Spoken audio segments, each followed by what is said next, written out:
Praise allot. దేవునికి వందనములు. మీకందరికీ వందనములు.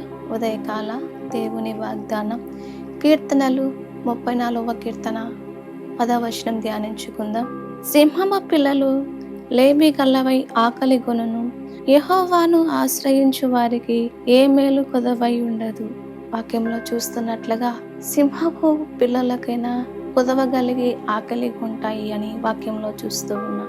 అయితే దేవుని నమ్ముకున్న బిడ్డలకు మనకు ఏ కొదవ ఉండదు అని చూస్తూ ఉన్నాం మనం వాక్యంలో. మనము దేవుని ఆశ్రయించి దేవుని మీద ఆనుకొని దేవుడే దిక్కని మనం ఎంచుకున్నప్పుడు దేవుడు మనకు తప్పక సహాయము చేస్తాడు.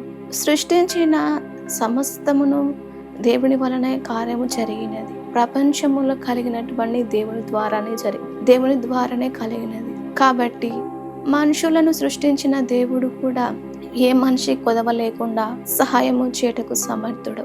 ఒక మనిషి అయితే సహాయము చేయలేడు, కానీ దేవుడు సమస్తమును సృష్టించిన దేవుడు ఆయనను ఆశ్రయించిన వారికి ఆయన ఆహారమును కానీ ప్రతి విషయంలో కానీ కొదవ లేకుండా సహాయము చేసే దేవుడు మన ప్రభు.